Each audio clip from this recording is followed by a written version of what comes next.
Bonjour à tous, je vous invite à vous abonner à cette chaîne, à aimer, à partager, à commenter ces vidéos, c'est très important. C'est une manière de nous soutenir. Merci à vous tous. Bonjour Richard Dessèze. Bonjour Corentin. Alors vous nous présentez deux bandes dessinées, Les Trois Mousquetaires et puis Les Trois Mousquetaires 20 ans après, tiré évidemment du livre 20 ans après, et puis des Trois Mousquetaires d'Alexandre Dumas. Alors déjà je voulais vous poser la question d'une manière générale, des adaptations de romans en bande dessinée, c'est parfois compliqué.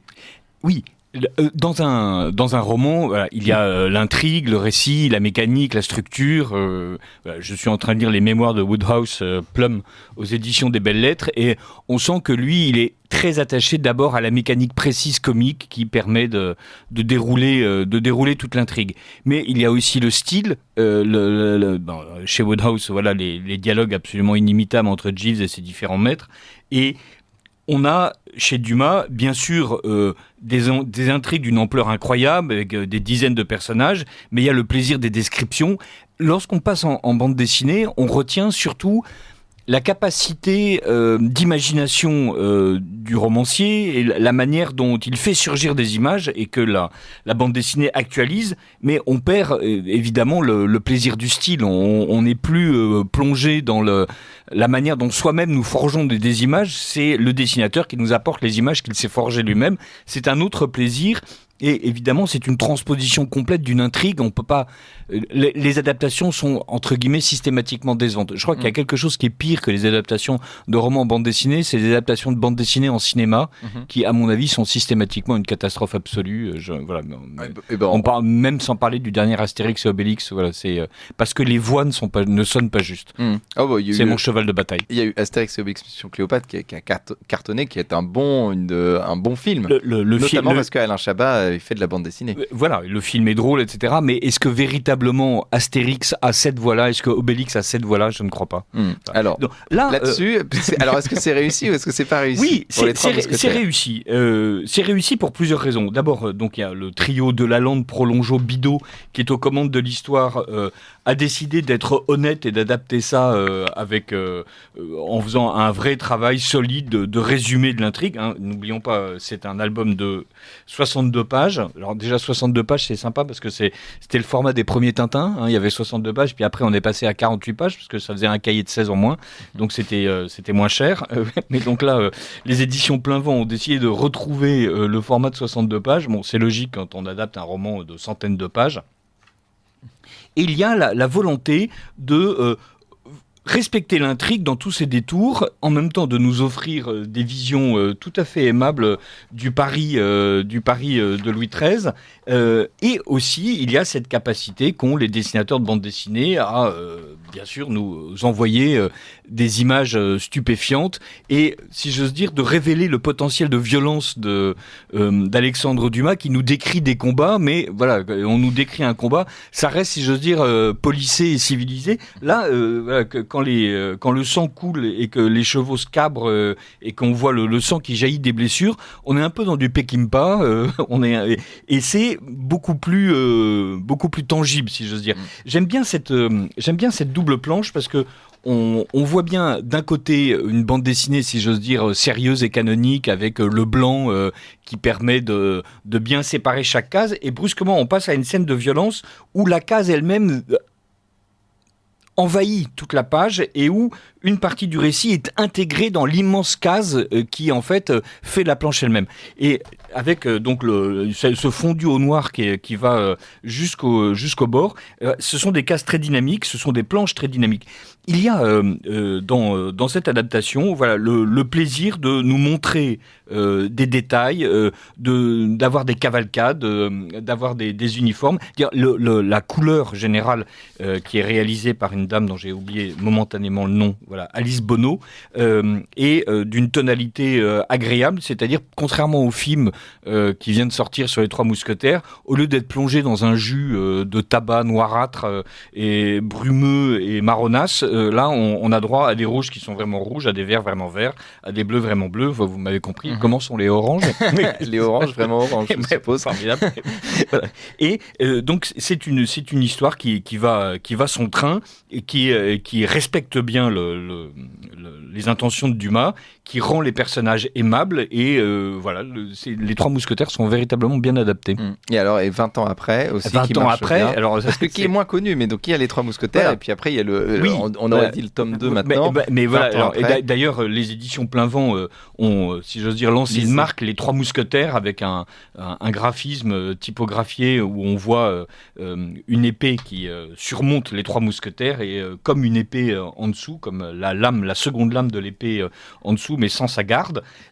Donc là, ils auront du mal à sortir le tome 3, hein, les Trois Mousquetaires 40 ans après. Dumas ne l'a pas écrit, mais En EHPAD. voilà, c'est ça. Mais par contre, ce serait presque amusant qu'ils se lancent. C'est même chose, même qualité de dessin, même qualité de l'adaptation. On retrouve vraiment toute l'intrigue du camarade Dumas. Ce coup-ci en 56 pages et pas 62. C'est vrai que, je crois que les gens connaissent suffisamment les Trois Mousquetaires et en sont suffisamment amoureux pour qu'on ne puisse pas faire l'économie de certaines scènes, alors que dans 20 ans après, qui est comme là aussi épais comme un bottin, voilà, il y a 2 ou 3 choses qui disparaissent. Mais c'est aussi un roman un peu plus méditatif, et donc il y a peut-être un peu moins d'images qu'on peut donner à l'admiration, avec toujours des choses extrêmement dynamiques. On a l'impression, ça ressemble un peu à Marini, ce dessinateur italo-français qui dessinait notamment les aventures du Scorpion. Et on a là une case que j'aime beaucoup, qui est celle où les gens sont en train de dresser un échafaud, et avec des bams, des chocs et des clings qui sont autant de sinistres présages de ce qui va se passer, puisque bientôt un roi se fera décapiter sur cet échafaud-là. Et dans cette case figée, et où nous présente un bâtiment médiéval, l'élévation progressive de l'échafaud est suggérée uniquement par les onomatopées elles-mêmes. Donc là, il y a des effets rhétoriques qui sont discrets, qui viennent à point nommé, et là aussi on sent la volonté des auteurs d'être très dynamiques dans la mise en page, avec beaucoup de formats de cases, sans pour autant vouloir attraper le prétexte de 20 ans après pour le transformer en totalement autre chose, pour en faire une œuvre personnelle. Vous savez, comme machin adapte Racine, et on se retrouve avec des soldats nazis sur scène en train de trucider des écologistes du soulèvement de la Terre, et on nous explique que c'est une actualisation de la pièce. Non, là on est dans quelque chose de normal. Alors, donc les Trois Mousquetaires, et puis les Trois Mousquetaires 20 ans après, ça peut être une occasion pour des enfants d'être introduits à Alexandre Dumas. Des enfants ou des jeunes adolescents, parce qu'il y a 2 ou 3, il y a quand même, voilà, il y a 2 ou 3 égorgements et 2 ou 3 décapitations, voilà, et notamment vous vous souvenez de la fin des Trois Mousquetaires, où le bourreau emmène Milady de Winter se faire décapiter. La scène est traitée avec une certaine discrétion, mais malgré tout, voilà, le fait que l'épée se lève et que la dame ait la tête baissée, je veux dire, c'est peut-être quelque chose qui peut impressionner les jeunes enfants, quand bien même sa gorge est chastement cachée par sa robe. Voilà. Eh ben, écoutez, merci beaucoup Richard de Sèze. Donc on rappelle les Trois Mousquetaires, et puis 20 ans après aux éditions Plein Vent. On rappelle aussi que vous êtes donc auteur du livre Le rond de serviette est-il de droite? Mais je voulais vous poser la question, vous en avez parlé du soulèvement de la Terre, vous avez vu la dissolution de ce mouvement, vous êtes pour, vous êtes contre, vous êtes...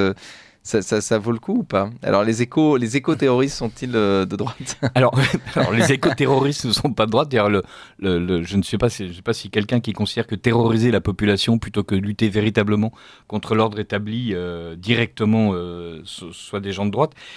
Je trouve qu'il est intéressant, en tout cas, que la force publique commence à considérer que ce qu'il est interdit aux citoyens normaux devrait aussi être interdit aux militants politiques, et que la manière dont les militants de gauche se sentent absolument invulnérables et impeccables et doués d'une impunité totale était quand même très choquante pour l'opinion. Donc je trouve évidemment que Darmanin ni Macron ne sont de droite, et que là il y a une exploitation politicienne qui est faite de la chose, mais que curieusement, pour une fois, ils sont réellement en train d'essayer de faire respecter l'ordre, d'autant que les agissements des gens du soulèvement de la Terre sont quand même purement aberrants, et que cette espèce d'excité, on a l'impression d'être au 17e avec des gens en train d'être saisis par je ne sais quel démon protestant qui les pousse à ravager des églises et à courir nus dans la rue, tout en se flagellant, en expliquant que la fin est proche. Comme le soulèvement de la Terre sont des excités complets. Voilà, il y a un côté folie religieuse au pire sens du terme, pour des des gens qui évidemment ont oublié Dieu au passage.